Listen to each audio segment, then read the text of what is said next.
Hello, and welcome to the 2024 Specialty Crop Lot Grant Program, or SCBGP, Overview for Returning Applicants webinar. This presentation will provide an overview of the entire grant solicitation process and has been streamlined for returning applicants. In the Handouts tab on GoToWebinar, you will find the following items: a copy of this PowerPoint presentation, the request for concept proposals, the outcome measures supplement, the allowable and unallowable costs and activities table, the USDA's list of eligible and ineligible commodities, and the current General Schedule 15, Step 10. The other webinar presentations offered include a more detailed overview of the solicitation process, along with the online platform for submission, Amplifund, which we started using last year for the 2023 grant cycle, as well as the outcome measures and budget sections. It will walk you through the actual application process. If you have not applied via Amplifund before, we strongly recommend attending this session. There will also be a presentation for the Additional Assistance for Historically Underrepresented Organizations program. Additional Assistance Program webinars are recommended for those considering applying to the program. All webinars will be recorded and posted online at our program website. We will also hold in-person workshops this year. The locations and times are listed here. Please visit our program website for more information or to register. These will cover similar information as the in-depth webinar offers. In preparing to submit a concept proposal, the first and most important thing to do is read the Request for Concept Proposals, or RFCP. What we are reviewing today is covered in greater detail in the RSVP and in our other webinars. The areas covered are listed here and include information about the program, the solicitation timeline, how to apply, and frequently asked questions. Please also note that the Additional Assistance for Historically Underrepresented Organizations program has its own RFCP this year. We'll cover this more in a moment.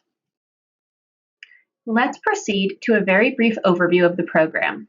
The SCBGP is funded by the U.S. Department of Agriculture Agricultural Marketing Service.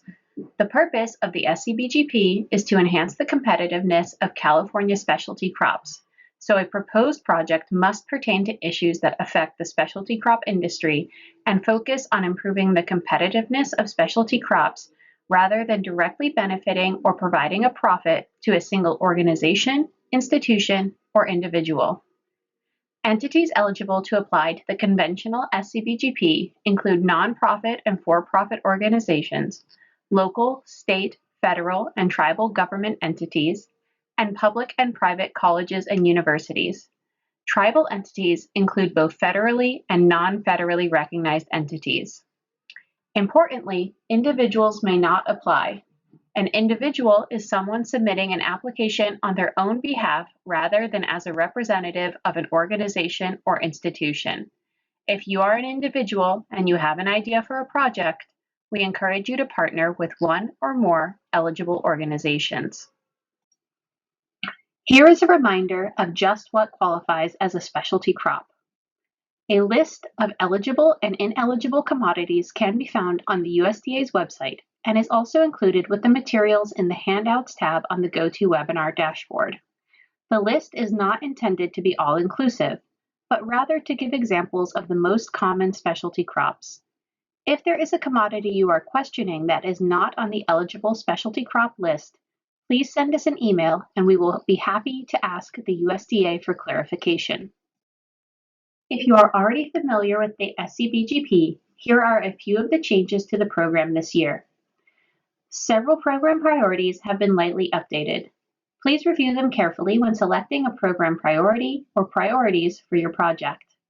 There have been some minor changes and clarifications added to the allowable and unallowable costs and activities table.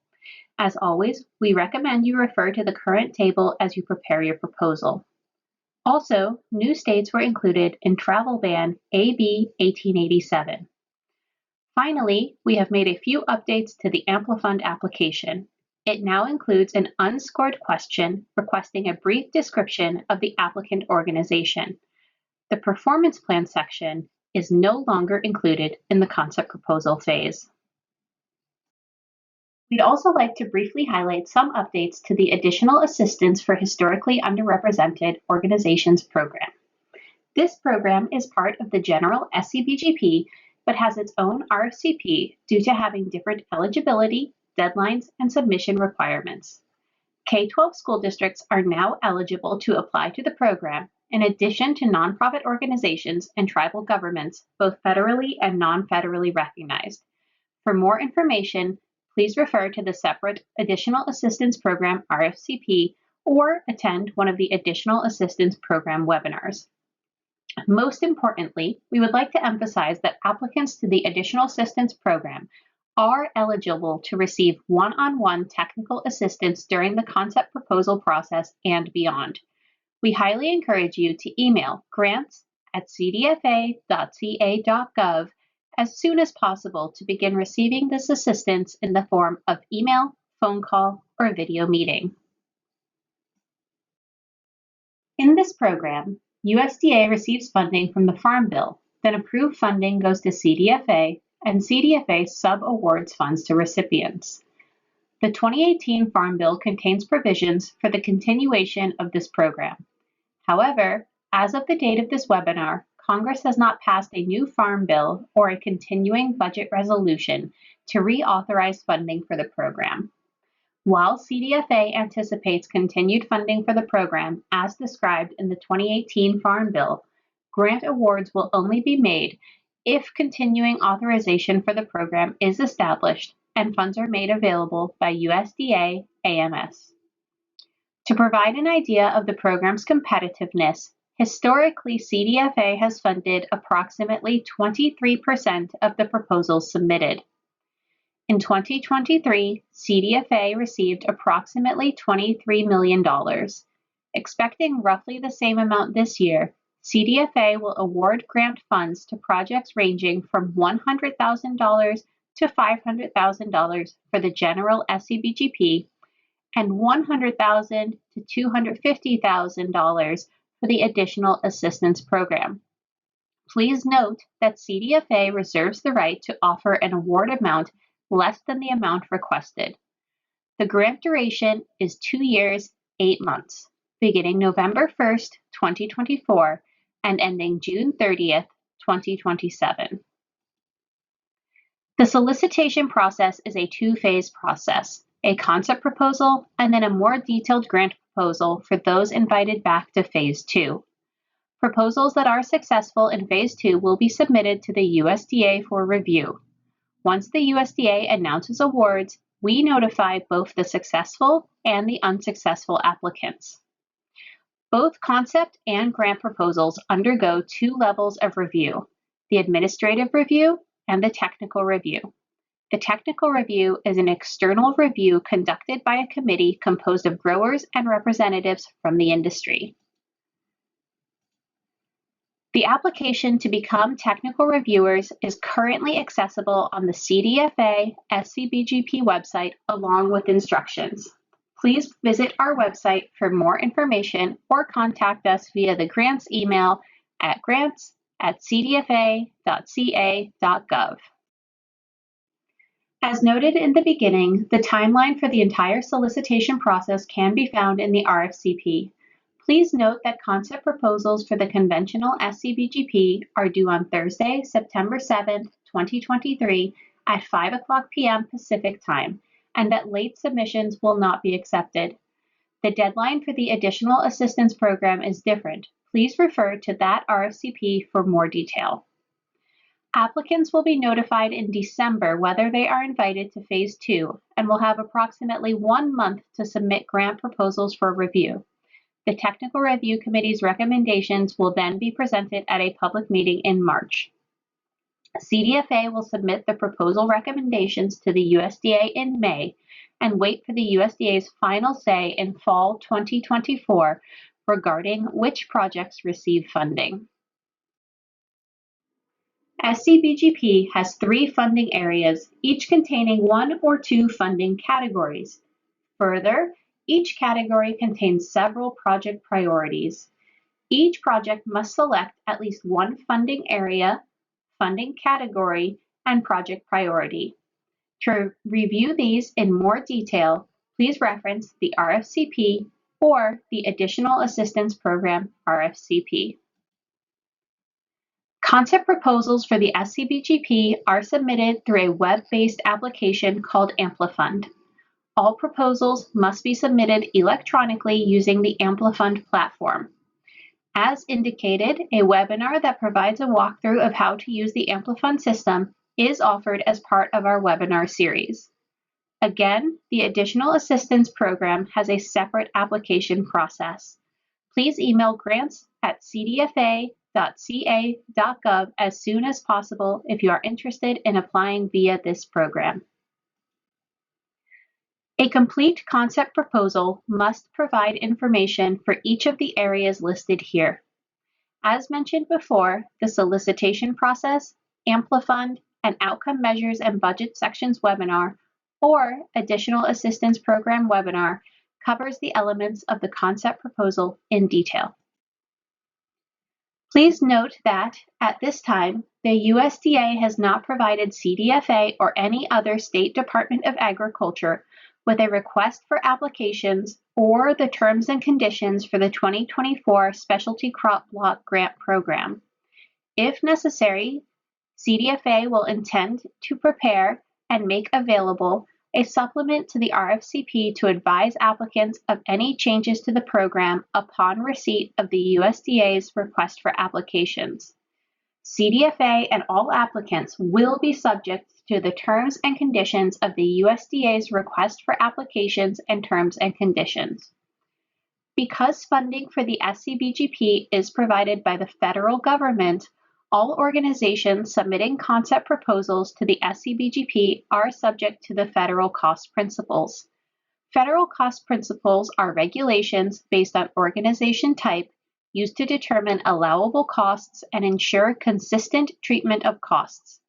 Applicants are responsible for identifying the federal cost principles appropriate to their organization and ensuring consistent application of the cost principles to the SCBGP grant funds.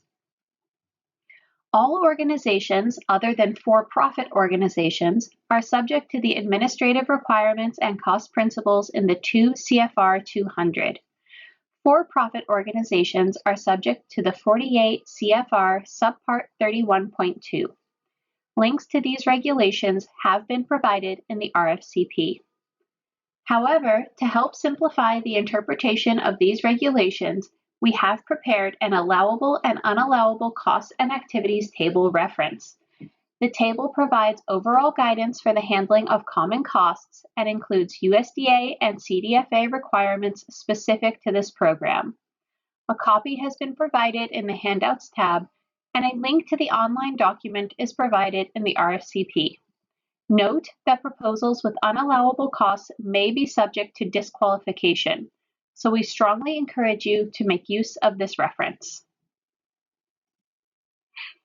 Please be aware that any of the following may also result in the disqualification of a concept proposal: proposals from individual applicants, incomplete proposals, including proposals with one or more unanswered questions, proposals that include activities outside the grant duration, proposals for less than the minimum award amount or more than the maximum award amount, proposals with unallowable costs or activities necessary to complete the project objectives, which includes indirect costs that exceed the limit set forth in the RFCP, or proposals submitted to the Additional Assistance Program by organizations that are ineligible to apply. We would also like to note that having an active exclusion in the Federal System for Award Management, or SAM.gov, may also be grounds for disqualification of a proposal. To learn more about registering in SAM or to determine your organization's current status, please visit sam.gov. We will conduct 3 rounds of questions and answers, or Q&A. Any questions that you may have after the webinar can be submitted via email to grants@cdfa.ca.gov at any time during the Q&A process. To ensure everyone has an equal opportunity to receive the same information, we do request that questions received outside of our webinars or in-person workshops be in writing. New questions and answers will be posted beginning on Friday, August 25th, 2023. The final deadline to submit questions is August 31st, 2023 by 5:00 p.m. Pacific Time. Again, as a reminder, applicants to the Additional Assistance Program are entitled to one-on-one help with their concept proposal and should email grants@cdfa.ca.gov as soon as possible to begin receiving help via email, phone call, or video meeting.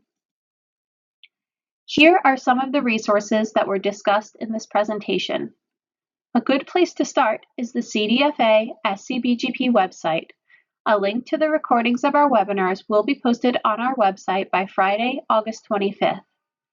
To submit questions or indicate interest in the Additional Assistance Program, use the CDFA Grants email address, grants@cdfa.ca.gov.